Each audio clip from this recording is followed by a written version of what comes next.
3। जय मसीह की प्रियो और प्रभु यीशु मसीह के नाम में मैं एक प्रोफेटिक वर्ड को लेके आज आ रही हूँ। 2-3 दिन पहले मैं नाइट प्रेयर में थी तो परमेश्वर का आत्मा मुझसे बात किया और प्रभु ने मुझे ओबद्या ऐसा वर्ड बोला और फिर मैं समझ गई कि ओबद्या नबी के जीवन से परमेश्वर मुझे कुछ सिखाना चाहते हैं। हालेलुया। और जब मैं नाइट प्रेयर में थी तो मैं ब्रोकननेस में थी और मैं टूट कर प्रार्थना कर रही थी और पवित्र आत्मा कुछ विषयों को मुझे दे रहे थे और मुझे आत्मा में प्रार्थना करने के लिए परमेश्वर सहायता मदद कर रहे थे। और इन पिछले दिनों हमने देखा कि एक न्यूज़ वायरल हुई कि प्रभु के दास जो हैं वो चार्ली कर्क शहीद हो गए प्रभु यीशु मसीह में, और जो सैटेनिक लोग थे उन्होंने उनको शूट कर दिया क्योंकि उनकी मिनिस्ट्री जो थी वो बहुत सारे लोगों के लिए मन फिराव का कारण बन रही थी। हालेलुया। और फिर ऐसा न्यूज़ हमने देखा, सुनने में आया कि उनकी डेथ के बाद बहुत सारे जो गैर मसीही लोग थे वो आनंद मना रहे थे, सेलिब्रेट कर रहे थे और पार्टियां कर रहे थे और प्रभु के दास को प्रभु के वचन के विरोध में और सेवकाई के विरोध में बहुत नाना प्रकार की बातें कर रहे थे। पर यो आज हम वचन से सीखेंगे कि परमेश्वर का आत्मा ऐसे लोगों के लिए क्या कह रहा है जो मसीह की सेवकाई, इसकी बुलाहट और मसीह के दास दासियों के विरोध में उठ खड़े होते हैं और उनके पतन का कारण बनते हैं। यहाँ लिखा है ओबद्या नबी की पुस्तक तब लिखी गई जब यहूदा जो था चला गया था, वो यहूदा जो है लूट लिया गया था। हालेलुया। और शत्रुओं के अधीन चला गया था। तो हम देखते हैं कि यहूदा और एदोम जो थे वो दो राज्य हुआ करते थे और जो एदोम जो है वो एसाव के द्वारा बनाया गया था और यहूदा जो है वो याकूब के द्वारा बनाया गया था। हालेलुया। रबाशा खठा पोरिया शेखेते। तो प्रियो, जब ये यिर्मयाह नबी के समय में परमेश्वर की भविष्यवाणी पूरी हुई और यहूदा राज्य को लूट लिया गया, तो उस समय हम देखते हैं कि जब शत्रु की सेना ने यहूदा पर आक्रमण किया और उसे लूट लिया, तो जो ये एदोम था ये उसका पड़ोसी भाई था। हालेलुया। ये एदोम के लोगों ने ना सिर्फ उन लोगों की शत्रुओं की मदद करी यहूदा को लूटने में, बल्कि वहाँ भी आकर इन्होंने लूटपाट किया और इन्होंने सेलिब्रेशन किया। हालेलुया। और यहाँ लिखा है ओबद्या अध्याय 1 का, जब हम पहले पद से पढ़ेंगे कि ओबद्या का दर्शन एदोम के विषय यहोवा यूं कहता है, हम लोगों ने यहोवा की ओर से समाचार सुना है और एक दूत अन्य जातियों में यह कहने को भेजा गया है। हालेलुया। आज मैं जो कुछ भी कह रही हूँ परमेश्वर की ओर से कह रही हूँ। उठो, हम उससे लड़ने को उठे, मैं तुझे जातियों में छोटा कर दूंगा, तू बहुत तुच्छ गिना जाएगा। ये परमेश्वर का आत्मा किसके लिए बोल रहा था? एदोम के लिए, जिसने यहूदा के पतन पे क्या किया था? सेलिब्रेशन को किया था, उसमें वो सहभागी हुआ था। हालेलुया। हे पहाड़ों की दरारों में बसने वाले, हे ऊंचे स्थान में रहने वाले, तेरे अभिमान ने तुझे धोखा दिया है। तू मन में कहता है कौन मुझे भूमि पर उतार देगा। हालेलुया। ये लोग क्या सोच रहे थे प्रियो? इनके अंदर परमेश्वर का भय नहीं था। ये सोचते थे कि हम तो ऊंचे पहाड़ों पे रहते और हमारे घर जो है ऊंची चट्टान पे बने हुए, तो हमारे ऊपर तो कोई चढ़ाई कर नहीं सकता, कोई शत्रु की सेना हमें लूट नहीं सकती, हमें गिरा नहीं सकती थी। ये लोग क्या, इनका भरोसा परमेश्वर पे नहीं था, ये परमेश्वर का भय नहीं मानते थे। ये क्या सोचते थे कि इनका जो निवास स्थान है चूंकि पर्वतों के ऊपर था, तो ये लोग अभिमान करते थे। हालेलुया। लेकिन परमेश्वर उनके अभिमान को तोड़ने जा रहा था। हालेलुया। रवा शेखेते, रकोरिया शेखेते। आज भी कई ऐसे लोग हैं जो परमेश्वर का भय नहीं मानते। हालेलुया। परमेश्वर के लोगों को सता के वो आनंदित होते, वो सोचते हैं हमें कौन गिरा सकता है, हम तो इस समूह को बिलोंग करते हैं, हम इस जाति को बिलोंग करते हैं। हालेलुया। हम इस गैंग के, हम उस गैंग के। हालेलुया। अभी कितने इल्यूमिनाटी ग्रुप खड़े हो गए, कितनी एंटी क्राइस्ट ग्रुप खड़े हो गए। हालेलुया। मसीहों को सताने के लिए। तो देखिए प्रभु का वचन क्या बोल रहा है कि हे पहाड़ों की दरारों में बसने वाले, हे ऊंचे स्थान में रहने वाले, तेरे अभिमान ने तुझे धोखा दिया। तू मन में कहता है कि कौन मुझे भूमि पर उतारेगा, परंतु चाहे तू उकाब के समान ऊंचा उड़ता हो, वरन तारागण के बीच में अपना घोंसला बनाए हो, तो भी मैं तुझे वहां से नीचे गिराऊंगा। और यहोवा की यह वाणी है। देखिए परमेश्वर के वचन के अनुसार कि उठने का भी एक समय है, गिरने का भी एक समय है। परमेश्वर जो है अपने लोगों की ताड़ना करता है, कभी उन्हें गिरने देता है ताकि उनके अंदर अभिमान ना आए, हालेलुया, वो फूले ना समाए, बल्कि परमेश्वर का भय माने, नम्र और दीन रखे, परमेश्वर के बलवंत हाथों के नीचे वो क्या रहे, पूरे समर्पण के साथ रहे। कभी कभी परमेश्वर अपने बच्चों की, अपने विश्वासियों की ताड़ना करता ताकि वो क्या करे, आत्मा में दीन हो कि परमेश्वर को पूरे मन से खोजे, हालेलुया। तो जो दूसरे लोग हैं वो क्या सोचते हैं कि मसीह लोग गिराए जा रहे हैं, मसीह लोग सताए जा रहे हैं, हालेलुया, रबाशा खटा कोरिया शेखेते बोरो शेखेरे लेखेते, लेकिन प्रभु बोल रहे हैं कि परमेश्वर जो है वो न्याय के परमेश्वर, हालेलुया। परमेश्वर का जो न्याय है परमेश्वर के विरोधियों के विरोध में होता है, परमेश्वर के लोगों के सताने वाले लोगों के विरोध में परमेश्वर का न्याय का हाथ खड़ा होगा, और परमेश्वर की दया और करुणा फिर से नहीं हो जाएगी परमेश्वर के बच्चों के हाथ में। और जब आप देखेंगे कि इसी एक अध्याय का 17वें वचन में तो परमेश्वर ने इजराइल के पुनः स्थापन की भविष्यवाणियों को दिया, हालेलुया।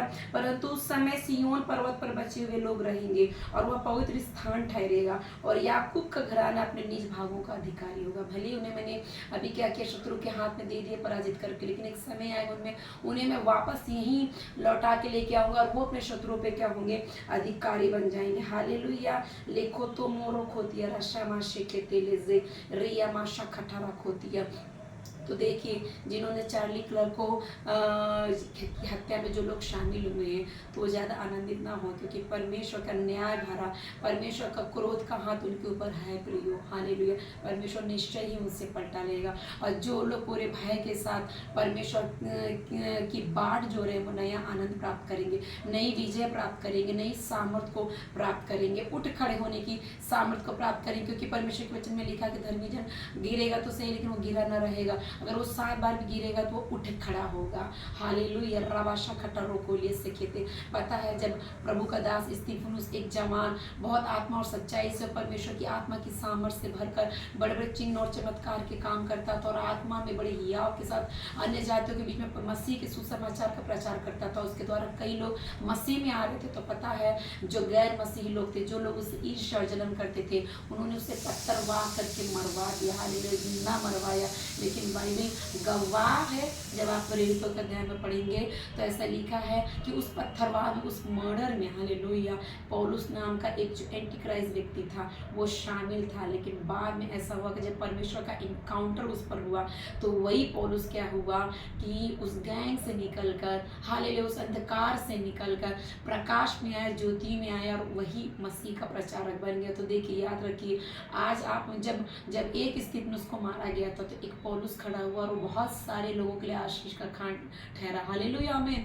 तो जो प्रभु के दास चार्ली क्लर्क हैं वो मरे नहीं है, हालेलुया। रबा शेखेते रोबोरो शेखेते, और ये सब प्रभु ने उन्हें यह अनुग्रह दिया कि प्रभु के राज्य का सुसमाचार प्रचार करते हुए प्रभु के लोगों के लिए वो छुटकारे का कारण बनते हुए आज शहीद हुए।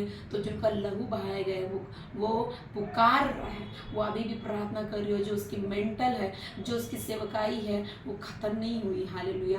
एक चार्ली कर गिरा है, परमेश्वर 1000 को खड़ा करेगा, आमीन। जपाता कोरिया के सेम मेंटल आने वाले दिनों में यूथ के ऊपर उतरेगा, बहुत सारे हजारों चार्ली कर्क जो है खड़े होंगे परमेश्वर के राज्य के लिए और यूथ के बीच में काम करेंगे, सत्य के वचन का प्रचार करेंगे। जो लोग अंधकार में चल रहे, पाप में, बेविचार में, हालेलुया, नशे में, दुष्ट आत्माओं की अधीनताओं में और दुष्ट आत्माओं की सेवा कर रही है, उनके बीच में वो खुल्लम खुल्ला बेधड़क होके पूरे विश्वास के साथ और पूरे साहस के साथ मसीह के कार्यों का वो क्या करेंगे, प्रचार करेंगे और कई लोगों को परमेश्वर की ओर फेरेंगे, हालेलुया।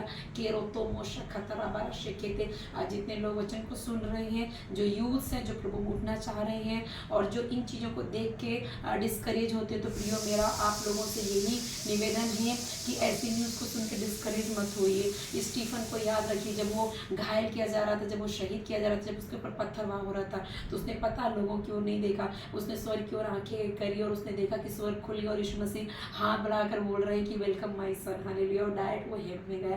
तो यदि आप मसीह के नाम के कारण आज अगर आप सताओं को सह रहे हैं तो आपको डिस्करेज होने की जरूरत नहीं। आप पृथ्वी की बातों की ओर और उन लोगों की ओर जो सिर्फ सिर्फ शरीर को घात करते उनकी ओर देख के आप डिस्करेज मत होइए, आप स्वर्गीय पिता की ओर देखिए। हालेलुया, वो आपको प्रतिफल देगा, वो आपको अनंत जीवन देगा। हालेलुया, ले ब्रोशा खटा मांस से खेतिया रखेतिया। स्टीफन मर के भी जिंदा है, चार्ली कर्क जो है मर के भी जिंदा, वो अनॉइंटिंग आज भी काम करती प्रियो। हालेलुया, रैयादा। ठीक वैसे ही जैसे कि हाबिल के बड़े भाई ने ईर्ष्या में आके हाबिल को मार दिया, लेकिन बाइबल बताती है इसका लहू पुकार रहा था परमेश्वर से। हालेलुया, बदले की मांग कर रहा था। हालेलुया, राधाबाशे के थे। तो जितने लोग चार्ली कर की हत्या में शामिल हुए, हालेलुया, अगर आप मेरे वचन को सुन रहे हैं और ऐसे लोग हैं जो लोग मसीहियों को, मसीह के दास दासियों को, सेवकों को अगर मारने की अगर प्लानिंग में है, तो याद रखिए परमेश्वर का हाथ आपके विरोध में आ रहा है। हालेलुया, मन फिरा लो, सुधर जाओ, मसीहियों को मत सताओ। रखा था उसके वचन में लिखा है, उसने स्वयं प्रतिज्ञा किया है और अपने दास दासियों के लिए कहा कि जो तुम्हें छुएगा वो मेरी आंख की पुतली को छुएगा। हालेलुया, ज़बाता करा बड़ा शेखते, बदला लेना मेरा काम है। जो मसीह को जो सता रहे उनके विरोध में परमेश्वर के न्याय की घोषणा को मैं करती हूँ। जो मसीह में सताए जा रहे उनके ऊपर मैं फेवर को बोलती हूँ, परमेश्वर के फेवर को बोलती हूँ, परमेश्वर के ग्रेस को बोलती हूँ, परमेश्वर की सामर्थ को बोलती हूँ। हालेलुया, रावा शेखेते ले से तेरे रोबोरो शेखेते, आप 1000 के बराबर हो जाएंगे। शत्रु एक तरफ से आएगा, 7 तरफ से जाएगा। रावा शेखेते रहे, नो मोर डेथ, नो मोर डेथ, नो मोर परसिक्यूशन। रावा शेखेते, यीशु के नाम से हर एक ऐसी परसिक्यूशन की स्पिरिट को, एंटी क्राइस्ट की स्पिरिट को रावा शेखेते रहे, जो खून को बहाती है। रावा शेहिती है, रावा शेखेते, जो मसीह के सेवकों को मारती है, हत्या को लेके आती है, परसिक्यूशन को लेके आती है, जो उन्हें जेल में डालती है, यीशु के नाम से मैं बाइंड करती हूँ। जेमा शेखेते, रस्मा शेखेते, रेसेखेते, और सेवकाई के और सुनहरे अवसरों को खोल देते यीशु के नाम से। रबाशा खतरा, याद रखो आप एक डोर्स को क्लोज कर रहे हैं, हमारा परमेश्वर हजारों डोर्स को खोल देगा। लैयदामा शतकुरी समा शेखेते रेसेखे। Thank you father, thank you Jesus, thank you holy spirit. प्रभु हमें अपने अनुग्रह से भर, अपनी सामर्थ से भर, पवित्र आत्मा लैयदाबारा शेखिए, उसको खड़ा करिए। चार्ली करके स्पिरिट को, उस अनॉइंटिंग को मैं बोलती हूँ सुनने वालों पे, मैं उस प्रकाश को रिलीज करती हूँ, उस प्रकाशन को मैं रिलीज करती हूँ। हालेलुया, धन्यवाद देते पिता कि आपने हमसे बातचीत किया, मैं ब्लेस किया। Hallelujah, thank you father, thank you Jesus, thank you holy spirit. प्रभु आप सभी लोग को आशीष दे, गॉड ब्लेस यू, और बने रहिए हमारे साथ रेमा प्रोफेटिक मिनिस्ट्रीज में, और हमें फॉलो करिए और परमेश्वर के वचन को सीख कर आशीषित होइए। गॉड ब्लेस यू, जय मसीह।